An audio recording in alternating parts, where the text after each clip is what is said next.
So Ness from Wanderness has been telling me for ages and ages to get a booktube going and do a to be read shelf, because I keep telling her about all the books I've bought in various second-hand shops, charity shops, Waterstones, Amazon, yeah, and then not actually putting them on the internet. So here's my to be read shelf. Hopefully I'll get through these by the end of the year.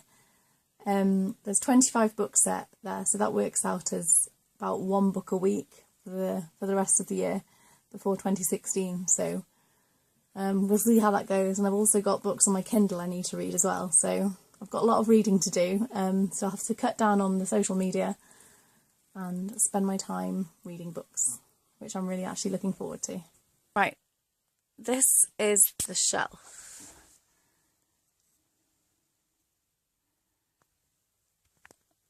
Now there's about 25 books here, so we'll go through them all.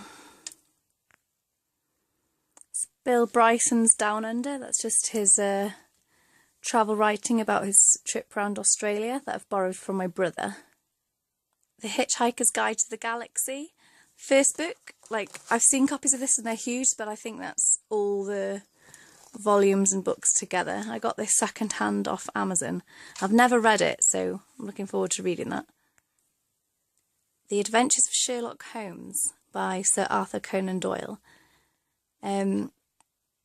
I've been quite intrigued by the most recent TV series with Benedict Cumberbatch, and a lot of those stories are based on the original, so I'd like to see what they're like in their original form. I picked this book up about 4 years ago now at a market stall. So yeah, looking forward to reading that one. So The Cellist of Sarajevo by Stephen Galloway. And I picked this up at a charity shop with Ness from Wanderness, and it's pretty much brand new. Like, the spine's not bent at all, just in really, really good condition. And I just picked this up because it looked intriguing, and it's been recommended by Jan Martel, who wrote The Life of Pi. After reading Becky Bedbug's reviews of Murakami's books for ages, I finally got round to buying one from Waterstones. Becky did a really useful blog post about like how to get into Murakami and which books are best to start with. So I went for South of the Border, West of the Sun. I'm really looking forward to seeing what all the hype is about. I picked Cider with Rosie up by Laurie Lee in Waterstones in Gloucester, because it's all set in the Cotswolds and that sort of area, and I love that area, so looking forward to reading what it was like when Lee wrote it. This book has been in my Amazon basket for ages, and then I found it in a charity shop for 99p. So, winner. Looking forward to reading that one. I love these covers of various works of Dylan Thomas. They were released last year for his centenary, and I just think that one's really interesting because of his reputation as a bit of a ladies' man. So I'm quite intrigued as to what these letters will say. My dad's always been a big fan of Spike Milligan, so I thought I'd pick this one up as I just spotted it in a charity shop and thought, why not? Let's have a look what he's all about, and I'm sure it'll be really funny as well. I found Street Cat Named Bob by James Bowen in, I think, the Oxfam bookshop. Probably about a year ago now, and he's just been sat on my bookshelf. And I know it was a bestseller at the time it came out, so I'm still wonder what all the fuss is about. I'll read this one. Now here's one that might look familiar. This is Harry Potter a'r Maen yr Athronydd, which is the Philosopher's Stone in Welsh. They've only translated the first book into Welsh, so I'll just read this one and see how I get on with it. I bought this a while ago because I read the first two books, Kathy's Book and Kathy's Key, which I really enjoyed, but I've not read them for probably about 10 years. I like them because it's sort of a mystery, and they have like a folder full of evidence, like there's note cards and like charms and paper and things, so they're actually fun to read as well. And I love all the illustrations. So those ones are both hard copies, hardbacks.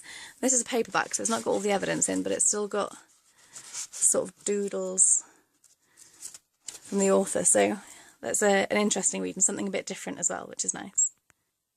I think I picked up this Harriet Evans Not Without You at Chester Station in the Smiths there, probably about a year ago, 2 years ago maybe. So it's waiting to be read for a while. Now, everybody's seen the film and heard the song. I want to read the book. I did start reading this while I was at uni about 3 years ago, but I didn't get very far, so I want to actually finish reading it this summer. Robert Galbraith's The Cuckoo's Calling was recommended to me by Ness from Wanda Ness. I'll put her link to her channel at the bottom of this. I'm interested to see J.K. Rowling's non-Harry Potter books, so yeah, this will be really interesting to read anyway, something a bit like not what I'm used to.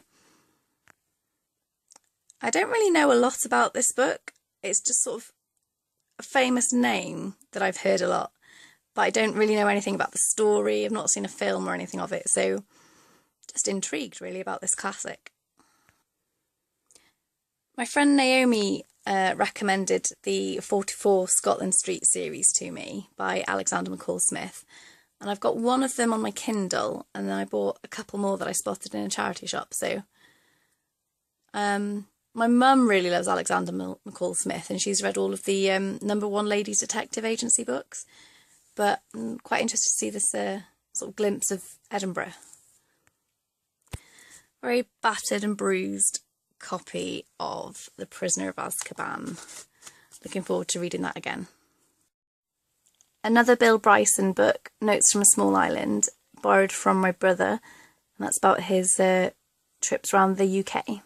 So I hope you like what you've seen. If you've read any of the books, let me know in the comments what you thought of them.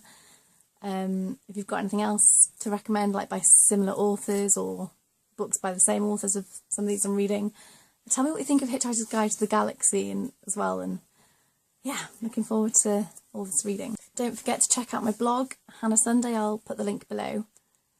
And I'll put the link to Ness's channel below as well, and Becky Bedbug's blog. Yeah, thank you for watching, and keep an eye out for reviews of these books as I get through them.